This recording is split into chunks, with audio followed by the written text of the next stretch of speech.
Bienvenue dans notre émission Autrement dit, une émission basée sur la parole de Dieu.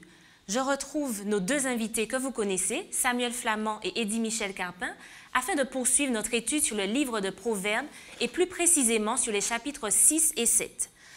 Dans ces chapitres, l'accent est mis sur la loi de Dieu. Samuel, pour commencer, j'aimerais que tu définisses, selon toi, qu'est-ce que la loi de Dieu? La loi de Dieu, ce sont les préceptes de Dieu. Et d'une manière générale, j'ai envie de dire que la loi, c'est la parole de Dieu. Donc ce sont des préceptes, des ordonnances. On parle communément de la loi quand on présente les commandements de Dieu, mais ça ne s'arrête pas là. Toute la parole révélée, on peut considérer que tout cela, c'est la loi de Dieu. La loi de Dieu ne se résume pas aux commandements. Donc c'est un ensemble de préceptes, tout simplement. C'est un ensemble de préceptes, des lignes de conduite que Dieu donne à l'homme pour son épanouissement. Alors, est-ce que selon toi, justement, ça s'oppose à la notion de liberté, le libre arbitre? Est-ce que le fait que Dieu nous ait donné une loi s'oppose à cette liberté que nous avons? Alors, le grand génie de Dieu, c'est de nous donner une loi qui ne nous restreint pas dans notre évolution, donc qui ne nous limite pas du point de vue de notre liberté.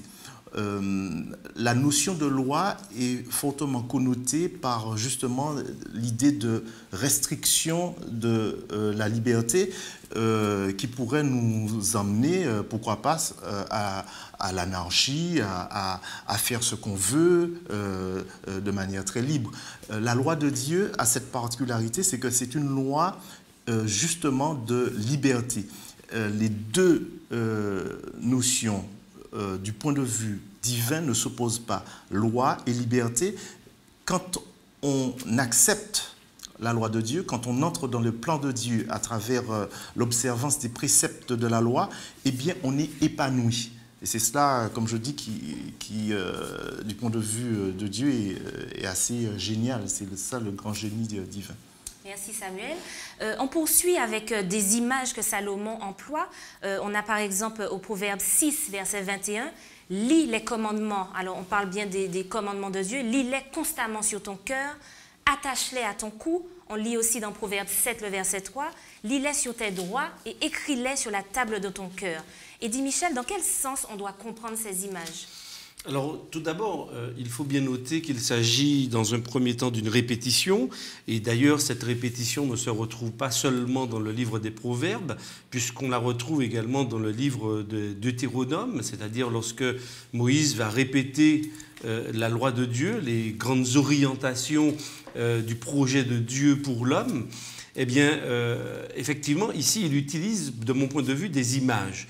Ce ne sont pas des images à prendre dans un sens littéral, mais à comprendre simplement dans leur contexte. Parce qu'effectivement, dans Deutéronome, au chapitre 6, effectivement, il est question de ne pas oublier. La volonté de Dieu, c'est que nous puissions faire corps et âme de cette loi, de cette volonté, de ce projet, que nous puissions y adhérer totalement. Et lorsqu'on parle, par exemple, du cœur, que cette loi soit inscrite dans notre cœur, par exemple, mets-la dans ton cœur, ça veut dire que le cœur, dans la Bible d'ailleurs, c'est le lieu où le siège des émotions, de la réflexion, on dirait aujourd'hui en fait du cerveau, parce que lorsque nous étudions aujourd'hui le cerveau, nous voyons qu'il y a plusieurs aspects dans le cerveau, plusieurs parties d'ailleurs. Il y a la partie des émotions, la partie de la réflexion, la partie artistique de l'homme, et tout cela est combiné et fonctionne à l'intérieur de notre cerveau. Et donc je crois qu'effectivement ce que au travers de ces images, de les mettre dans notre cœur ou dans notre cerveau, ça veut dire qu'on puisse les assimiler. Et c'est peut-être l'une des raisons pour lesquelles il y a cette répétition, parce que la répétition permet aussi d'emmagasiner, de mieux comprendre. Et lorsqu'il parle également des mains, on a le sentiment, et d'ailleurs les mains, c'est un peu le prolongement de la volonté qui va s'exprimer par des actes, par des gestes.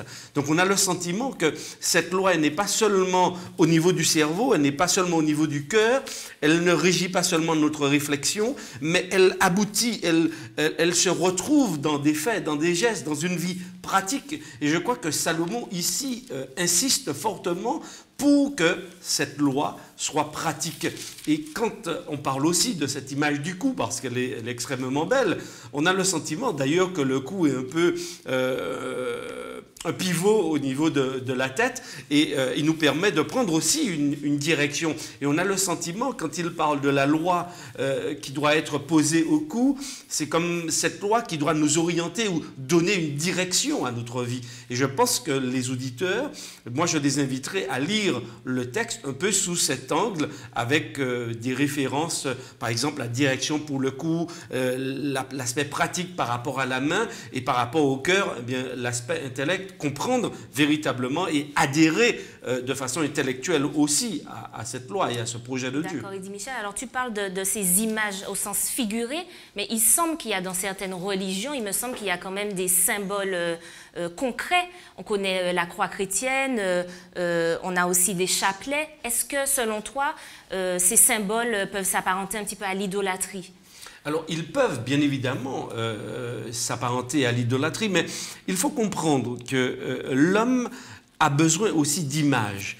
Et le souci, c'est que par rapport à ce besoin d'image, il peut aussi derrière en faire une idole. Et c'est pourquoi d'ailleurs, même quand on parle des commandements de Dieu, Dieu invite à ne pas avoir d'idole, c'est-à-dire de choses que l'on respecte tellement qu'on les place au-dessus de lui. Et Dieu ne voudrait pas, dans la relation qu'il établit avec nous, eh bien, qu'il y ait d'intermédiaires.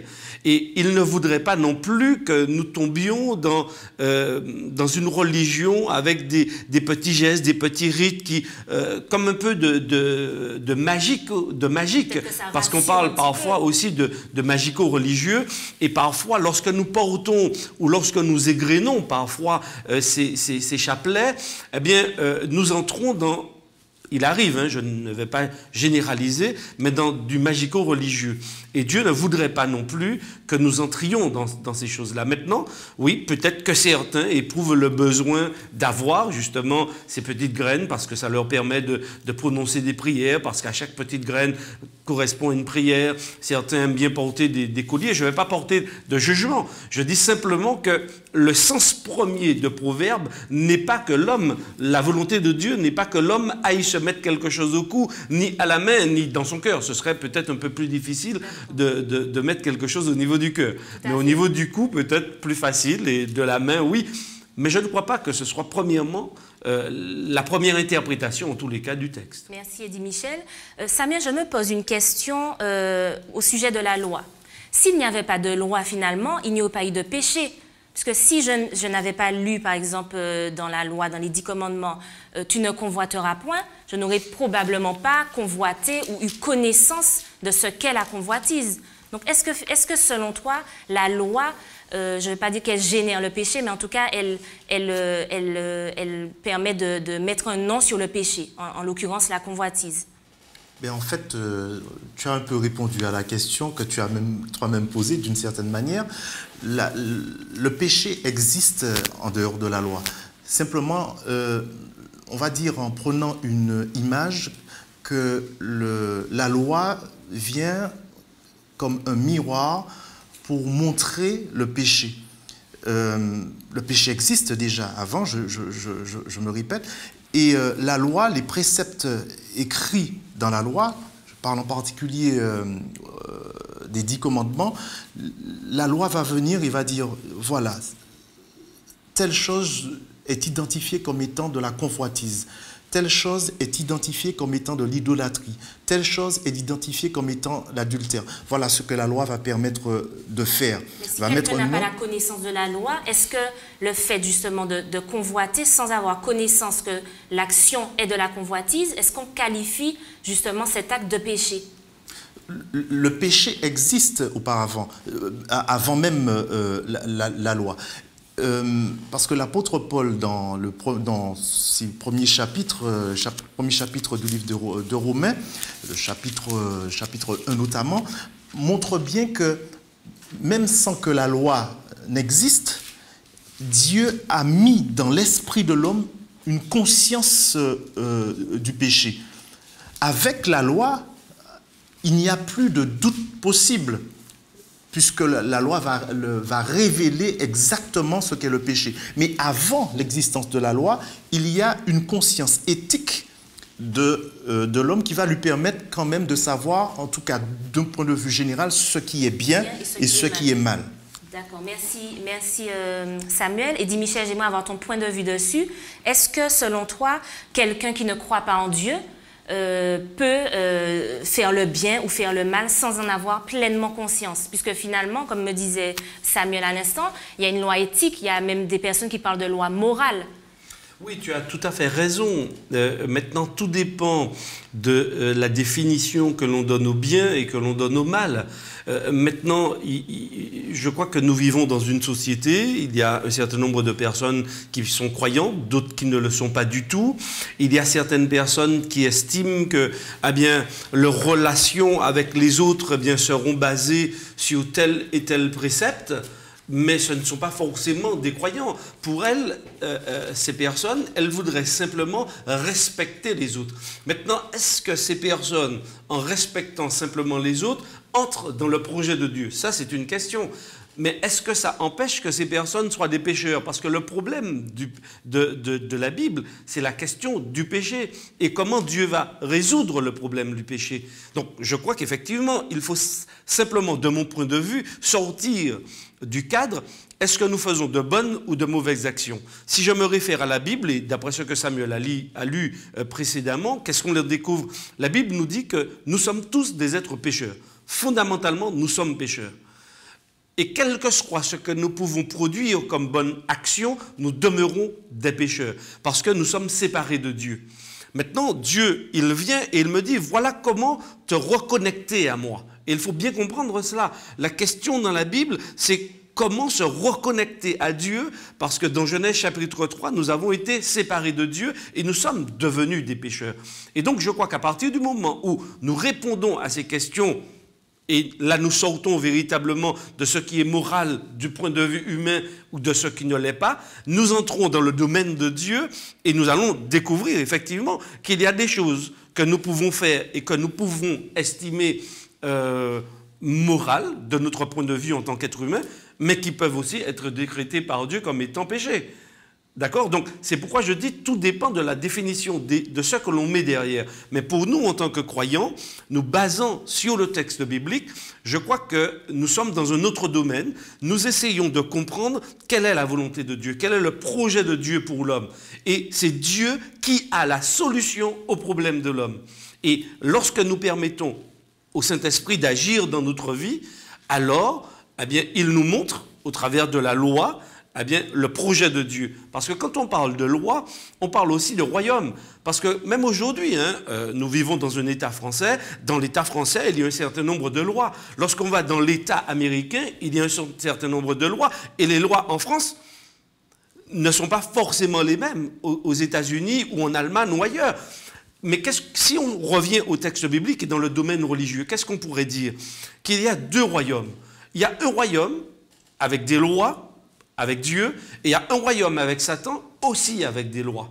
Maintenant, la loi, elle est nécessaire parce qu'elle va nous permettre justement de comprendre quel est le projet de Dieu. Et dès que Dieu nous montre son projet, de fait, il va mettre en exergue, il va faire ressortir, et c'est ce dont Samuel parlait un peu tout à l'heure, il va faire ressortir le problème qui est en nous, c'est-à-dire le problème du péché. Et la seule personne qui a la solution au problème du péché qui est en nous, c'est Dieu.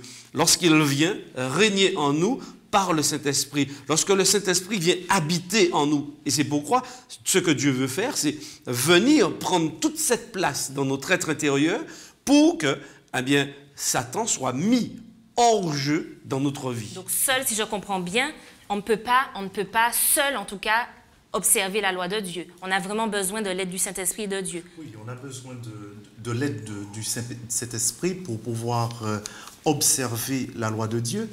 Mais ce que je voudrais souligner, c'est que observer la loi de Dieu, mais pas dans un esprit légaliste. Et c'est pour cela que c'est très bien la manière dont Eddie Michel présente les choses, de dire que c'est l'esprit de Dieu qui est un préalable qui nous permet d'observer la loi de Dieu. Mais on n'observe pas la loi de Dieu pour lui être simplement agréable, en espérant que l'esprit de Dieu va venir après. Et le texte du psaume 1er est à cet égard très intéressant, puisqu'il dit qu'il trouve son plaisir dans la loi de l'Éternel et qu'il la médite jour et nuit. Donc on ne le fait pas par contrainte, mais il y a un plaisir à observer les commandements de Dieu et la loi de Dieu. Et dans le psaume 19, il est dit que cette loi-là, elle est bonne, elle est parfaite, elle restaure l'âme, etc. Donc c'est quelque chose, la loi de Dieu, elle est positive et elle est là pour l'épanouissement de l'homme. Merci Samuel. Alors Salomon aborde aussi dans les versets qui ont fait l'objet de notre étude le vol. Alors je me dis que si quelqu'un est amené à voler, par exemple, de la nourriture, c'est qu'il a faim, c'est qu'il manque de nourriture. Et dit Michel, selon toi, est-ce que la faim justifie les moyens? Non, je ne crois pas. Du point de vue biblique, en tous les cas, et si je reviens à la question que tu as posée tout à l'heure, je dirais oui, peut-être que dans le monde dans lequel nous vivons, on peut adopter, et ce proverbe, la fin justifie les moyens, peut être tout à fait moral, d'un point de vue de la société dans laquelle nous vivons. Mais d'un point de vue biblique, eh bien, il n'est pas du tout moral. Ça ne correspond pas au projet de Dieu. Pourquoi? Parce qu'aujourd'hui, nous savons très bien que dans notre société, pour pouvoir arriver, nous pouvons détruire l'autre. Nous pouvons lui mettre des pièges, nous pouvons aller voir un certain nombre de sorciers pour lui faire du tort à sa famille, peut-être pour le déconcentrer même au travail, et qu'il puisse perdre pied et que finalement nous puissions obtenir le poste. Ça, c'est la fin. Les moyens ne sont pas bons pour arriver à nos fins. Donc, dans la société, on peut dire, même si on n'en parle pas ouvertement, mais en fait, la fin justifie les moyens. L'essentiel, c'est d'obtenir ce que l'on veut. Du point de vue biblique, non.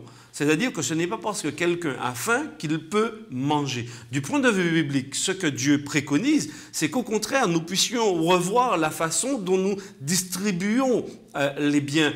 Et ceux qui ont justement les moyens, devraient aussi, et nous avons eu l'occasion sur ce plateau d'échanger autour de ces questions lorsque nous avons abordé l'épître de Jacques, eh bien, il est intéressant de regarder aussi ceux qui sont autour de nous, de pouvoir leur apporter une aide. Et je pense que si nous étions plus dans la dynamique de Dieu, sans justement être dans la dynamique que la fin justifie les moyens, eh bien nous aurions partagé un peu plus avec ceux qui sont autour de nous. Personne n'aurait eu peut-être à voler son pain. Personne n'aurait eu à voler son pain. Nous aurions tous eu du pain et tout le monde aurait eu à satiété. Donc il n'y aurait pas eu de souci. Et c'est ça le projet de Dieu. Le projet de Dieu, c'est de parvenir justement à éradiquer le mal, parce que Dieu va éradiquer le mal, et finalement, eh bien, il y aura une véritable social-démocratie en quelque part dans le royaume de Dieu, parce que tous ceux qui seront là auront fait le choix d'être là, et puis il n'y aura pas certains qui vont vouloir être au-dessus des autres.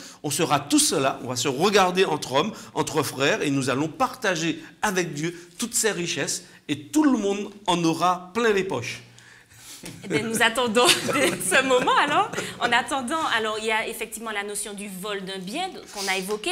Il parle aussi, Salomon, du vol sous l'aspect de l'adultère, puisque l'adultère, c'est aussi, je dirais, voler la femme ou l'homme de notre frère, de notre sœur. Et Jésus va même plus loin, puisqu'on peut lire dans Matthieu 5, le verset 28, que je vais lire, « Quiconque regarde une femme pour la convoiter a déjà commis un adultère avec elle dans son cœur. » Alors, je trouve que ce verset est quand même assez... en fait, ça m'interpelle et je me demande, est-ce que, Samuel, selon toi, on peut pécher même par la pensée? En fait, moi j'aime bien cette manière, le discours en fait, de Jésus sur le sermon sur la montagne, le sermon sur la montagne. Ce qui m'interpelle dans ce passage, c'est que Jésus met l'accent sur les mobiles, sur ce qui se passe dans la tête. Je vais dire ça de manière un peu triviale, mais c'est comme cela. Parce qu'on a trop tendance à s'arrêter simplement aux actes, à ce qui est visible. Et Jésus est en train de dire, en tout cas dans ce texte, que vous dites que celui qui a fait ceci, qui a fait cela, etc., il peut être condamné, il est condamnable, etc. Mais le seul fait, par exemple, en l'occurrence de l'adultère, mais le seul fait de penser, enfin de convoiter un homme ou une femme, eh bien, on a déjà commis un péché. Donc, effectivement, par la pensée, on pêche. Et on péchera encore, certainement. Le péché, ce n'est pas simplement l'acte qui sera commis ou qui a été commis. Alors, j'ai bien compris, Samuel. Est-ce que, selon toi, la loi nous permet de lutter contre la tentation et comment le permet-elle? Donc, la loi en elle-même, c'est-à-dire les préceptes qui ont été donnés, en eux-mêmes ne permettent pas de lutter contre la tentation. Mais c'est, par contre, le rapport qu'on a à la loi et le rapport qu'on a surtout à la personne qui a posé les préceptes. On a un rapport à Dieu qui est un rapport de soumission volontaire et d'amour. Et bien, à ce moment-là, comme Dieu nous a donné une loi d'amour, eh bien, on va se soumettre à cette loi d'amour-là parce que justement, c'est une loi qui va nous apporter le bonheur. Et d'ailleurs, on voit bien que le texte que j'ai évoqué tout à l'heure dans le psaume 1er, c'est une béatitude. Heureux l'homme, etc., qui va méditer sur la loi de l'Éternel, des préceptes, et qui va la méditer jour et nuit. Merci Samuel. Alors on peut lire dans Romains 6, le verset 23, un texte fort que j'ai envie de lire. Le salaire du péché, c'est la mort. Et dit Michel, pourquoi faut-il penser à la mort quand on pêche? On demande pardon à Dieu et il nous pardonne. Dieu est amour. Peut-être qu'il serait intéressant justement de penser au péché ou à la mort lorsque l'on pêche. Peut-être que ça nous éviterait aussi de trop pêcher. Mais à ce moment-là, on peut tomber peut-être dans l'observation de la loi par crainte, par peur de représailles, du châtiment. En fait, oui, d'une certaine manière, même lorsque, de point de vue humain, avec nos enfants, dans le rapport que nous établissons avec nos enfants, premièrement, il y a quand même un rapport de crainte, c'est-à-dire de peur. C'est-à-dire que, tout d'abord, lorsque j'étais enfant, eh bien, lorsque mes parents me demandaient d'aller dans telle direction, je savais très bien que si je n'y allais pas, je risquais d'avoir des coups. Donc, il y avait une certaine réprimande derrière et il y avait une certaine peur. Donc, finalement, je me dis, bon, ben, je vais quand même filer droit parce que je n'ai pas envie de me prendre des coups dessus. Et donc, oui, dans un premier rapport. Maintenant, en grandissant, qu'est-ce qui se produit? En grandissant, on comprend le bien fondé de ce que le parent a dit.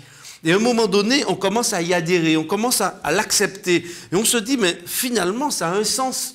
Lorsqu'on était petit, on ne comprenait pas. Mais devenu grand, on se dit, mais ça a une portée. Parce que, premièrement, ça me préserve, mais ça préserve aussi l'autre. Et à ce moment-là, je l'accepte et je commence à le mettre en pratique et je sors du cadre de la crainte pour entrer dans une relation normale d'amour dans le rapport à l'autre. Eh bien, je pense que c'est exactement le même processus avec Dieu. C'est vrai qu'on peut avoir une première approche craintive. Oui, Dieu, il y a son jugement, il y a son retour, il y a la mort. Mais en fait, lorsque Dieu dit ça, c'est une réalité. C'est pas pour nous faire peur. C'est simplement, il nous dit une vérité. La vérité parfois fait peur. Mais Dieu ne voudrait pas que nous demeurions dans une relation de peur avec lui. Au contraire, je dis, on doit se dire, mais comme d'ailleurs dans Deutéronome, il le dit très bien, je mets devant toi la vie et la mort. Choisis la vie. C'est lui qui dit, choisis la vie. Donc l'objectif de Dieu, ce n'est pas que nous mourions. La mort, elle est de toutes les façons là. Et c'est elle qui nous attend puisque nous sommes entrés dans le péché. Eh bien, il nous propose au contraire la vie. Et ce que j'observe dans le livre des Proverbes également, c'est cette notion de vie qui est fréquemment répétée par rapport en lien avec la loi de Dieu. Et moi, je trouve ça extrêmement positif. Oui, on doit savoir que le salaire du péché, c'est-à-dire l'état dans lequel je suis aujourd'hui sans Dieu, c'est la mort. Ça, c'est inéluctable, c'est inévitable. C'est pas pour me faire peur, c'est la vérité. Maintenant, Dieu, de l'autre côté, me propose autre chose et me dit, choisis la vie. Et moi, je voudrais que tu vives. Et voici mon projet. Et donc, je te donne bien évidemment des lois, parce qu'en demeurant dans le cadre de ces lois, eh bien, tu vas demeurer dans la vie. Donc, c'est ce que moi je perçois et c'est ce que j'aimerais aussi que les auditeurs comprennent et vivent aussi au quotidien avec Dieu. Permettent à Dieu de transformer leur vie et d'entrer surtout dans la vie avec Dieu. Merci Eddie Michel. Samuel, est-ce que selon toi, alors tu as parlé de la loi de Dieu au sens large, donc on a vu les commandements et les préceptes de façon plus large, on peut quand même, on est pécheur après tout, donc on peut quand même transgresser peut-être des fois un seul commandement, être irréprochable sur tout le reste, Dieu sera quand même compréhensif, on ne peut pas être parfait, on est tous pécheurs. Bien, effectivement, on peut transgresser un commandement. Si on transgresse un commandement et que c'est un accident, bien sûr, Dieu nous pardonnera. Mais si on pratique le péché, on a un problème avec un commandement de Dieu et que sciemment on ne l'observe pas, c'est qu'il y a un problème. Et j'ai envie d'inverser ma présentation des choses et de dire que normalement, lorsqu'on est inscrit, on s'inscrit dans un cheminement avec Dieu, lorsqu'on marche avec lui, eh bien normalement, la Bible nous dit qu'on ne pêche plus. Ça ne veut pas dire qu'on a complètement arrêté de pécher, ça veut simplement dire qu'on ne pratique plus le péché. Donc si on ne pratique plus le péché, alors on chemine avec Dieu, et qu'on ne pratique plus le péché et qu'on a un problème avec un commandement et qu'on le transgresse continuellement, c'est qu'il y a un véritable problème. Il faut se poser à ce moment la question de savoir si effectivement on est inscrit dans ce processus-là avec Dieu. Et justement, il y a des personnes qui sont très légalistes et qui vont effectivement observer 9 commandements sur 10 et puis estimer qu'elles sont quittes avec l'observation des commandements de Dieu, dans leur relation avec Dieu. C'est sur les 2 fléaux de la balance, 9 pèsent davantage qu'un seul et puis vogue la galère. Mais Dieu ne fonctionne pas comme cela. Et c'est pour ça qu'il dit, que au jeune homme riche, il me semble, que lorsque l'on pêche contre, c'est pas au jeune homme riche, mais lorsqu'il dit que lorsqu'on pêche contre un seul commandement, on est coupable de tous. Alors justement, il dit, Michel, est-ce que selon toi, on peut s'appuyer sur la loi de Dieu, voire sur les religions, pour commettre certains actes qu'on peut qualifier de répréhensibles? Alors malheureusement oui, parce que comme nous avons déjà eu l'occasion de le dire, il y a plusieurs manières de lire le texte et d'interpréter le texte. Et nous pouvons malheureusement, et d'ailleurs Jérémie chapitre 17 verset 9 nous le dit, le cœur de l'homme est tortueux par-dessus tout, qui peut le connaître? Ça veut dire que nous pouvons lire le texte, quelque chose qui est très bon, et en détourner le sens et faire ce qu'il y a au plus profond de notre être et qui est mal. Et malheureusement, nous l'observons autour de nous. Dans l'actualité, d'ailleurs, nous le montre malheureusement, sans porter de jugement sur quiconque. Mais on l'observe bien, parce que la loi de Dieu, c'est quoi? Et Samuel en a parlé de 10. Moi, je vais simplement en parler de 2, parce que en fait, Paul parle aussi de 2 commandements, c'est quoi? Aimer Dieu, aimer son prochain. Mais on comprend que aimer Dieu, c'est plus que 4 commandements, c'est beaucoup plus vaste que ça. Et aimer son prochain, c'est pas seulement ne pas voler, ce n'est pas seulement ne pas envier sa maison, ce n'est pas seulement ne pas envier son épouse, ça va très loin. Et je pense que ceci n'est possible que si nous abdiquons devant Dieu, que si nous déposons toute notre intelligence, toute notre sagesse aux pieds de Dieu et que nous lui demandions véritablement de venir habiter en nous. Pour moi, c'est la seule issue possible. C'est que le Saint-Esprit vienne habiter, demeurer en nous pour nous transformer et que notre intelligence, notre cœur, notre manière de voir et de percevoir les choses soit transformée radicalement. S'il n'y a pas d'abdication devant Dieu, si je ne lâche pas prise devant Dieu, Dieu ne pourra pas me transformer. Dieu ne pourra pas me modeler comme il voudrait le faire. Et je crois que l'œuvre la plus importante que Dieu voudrait réaliser, c'est celle-là. Mais ô combien difficile, parce qu'il est difficile C'est vrai qu'on a d'abdiquer. quand même des interprétations. Deux personnes Oui, qui lisent le même tout à fait, texte tout à fait. peuvent avoir deux interprétations complètement différentes. Mais si nous sommes tous les deux conduits par le Saint-Esprit, à un moment donné, on doit converger. C'est pas possible qu'on reste opposés. À un moment donné, on doit converger. Parce que lorsqu'on est alimenté à une même source, même si à un moment donné, on est très éloigné, mais quand on s'approche de la source, au fur et à mesure, on se rapproche les uns des autres. Donc on doit trouver un moyen de se retrouver à la source qui est Dieu. Merci Eddie Michel et merci Samuel pour cet échange. Merci à vous de nous avoir suivis. Rendez-vous la semaine prochaine.